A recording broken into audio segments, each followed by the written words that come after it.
Perkenalkan, nama saya Nurifani dengan NIM 23108120. Di sini saya berperan sebagai narator dan juga sebagai ayah Agam. Saya Anissa Zaratu Firda, NIM 23108131. Saya berperan sebagai Agam. Dan saya Friska Valerina dengan NIM 23108124. Saya berperan sebagai Nyadin. Halo adik-adik semuanya. Selamat pagi semuanya. Hari ini kami bertiga ingin mempersembahkan sebuah cerita seru untuk adik-adik semuanya. Benar sekali, cerita kita hari ini bertemakan kejujuran dan menjaga alam sekitar. Judul ceritanya adalah Rahasia Kejujuran di Tepi Kurung Simpo. Selamat menyaksikan. Matahari baru saja terbangun dari ufuk timur di atas permukaan air Kurung Simpo yang jernih. Disinilah tempat tinggal seorang anak laki-laki yang sangat rajin bernama Agam. Setiap pagi, sebelum berangkat ke sekolah, aku selalu membantu ayah merawat kebun mentimun ini. Lihat, mentimun di kebun kami besar-besar dan segar sekali. Agam tidak sendirian, ia memiliki seorang sahabat karib yang rumahnya bersebelahan, namanya Nyadin. Agam, lihat mentimun di sebelah sini juga sudah semakin membesar. Sebentar lagi desa kita akan mengadakan panen raya. Iya Nyadin, kata ayahku, hasil panen kali ini bisa kita gunakan untuk membeli buku dan perlengkapan sekolah kita. Namun adik-adik, kebahagiaan mereka tidak bertahan lama. Setelah beberapa hari menjelang panen, kawanan monyet hutan yang kelaparan turun dari gunung karena rumah mereka di hutan rusak. Mereka menyerbu dan merusak seluruh perkebunan warga. Aduh, kebun kita rusak semua, banyak mentimunnya hancur berserakan di tanah. Bagaimana ini Agam? Kebun milik keluargaku juga rusak total. Tidak ada lagi mentimun yang tersisa untuk dijual. Saat Agam sedang membersihkan sisa-sisa daun yang rusak di sudut kebun yang tersembunyi, tiba-tiba ia menemukan sesuatu. Wah, ada sekeranjang mentimun yang selamat. Nilainya pasti mahal sekali. Sekarang karena mentimun sedang langka.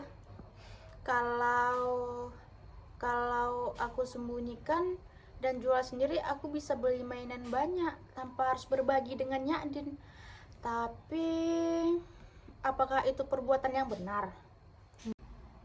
Agam sempat bimbang adik-adik, namun ia langsung teringat nasihat dari ayahnya. Agam, anakku, ingatlah selalu, anak yang baik adalah anak yang jujur. Karena kejujuran itu seperti air Kurung Simpo ini yang jernih mengalir. Ia memberi kesejukan kemanapun ia mengalir. Jangan pernah lupakan sahabatmu saat mereka kesusahan. Tidak, aku tidak boleh egois. Aku harus jujur. Ayah, Nyadin, kemarilah.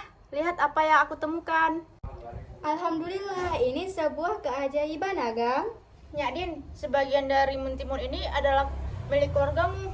Kita bagi rata ya. Kita adalah sahabat dan harus melewati masa sulit ini. Terima kasih banyak Agam. Kamu adalah sahabat yang jujur dan juga baik hati. Ayah sangat bangga padamu nak, karena kejujuranmu jauh lebih berharga daripada keranjang mentimun tadi. Terinspirasi dari sebuah kejujuran Agam, warga desa akhirnya sadar bahwa monyet-monyet itu turun karena kelaparan akibat hutan yang gundul. Maka dengan semangat mesyuhu atau gotong royong, warga menggunakan sebagian hasil panen untuk membeli bibit pohon buah hutan. Kita tanam pohon buah ini agar teman-teman monyet di gunung bisa makan dan tidak merusak kebun kita. Benar sekali Agam, manusia dan alam harus saling menjaga. Nah adik-adik sekalian, beberapa tahun kemudian pohon-pohon itu tumbuh lebat di kawanan monyet. Tidak pernah monyet turun lagi karena makanan di hutan sudah melimpah dan warga selalu aman. Dari cerita Agam tadi, kita belajar bahwa sifat jujur dan empati kepada sesama tidak akan pernah membuat kita rugi. Justru dari tindakan jujur yang kecil, kebahagiaan yang besar bagi semua orang dan alam sekitar bisa tercipta. Jadi, ayo kita selalu bersikap jujur dan menyayangi sesama. Sampai jumpa di cerita selanjutnya. Wassalamualaikum warahmatullahi wabarakatuh.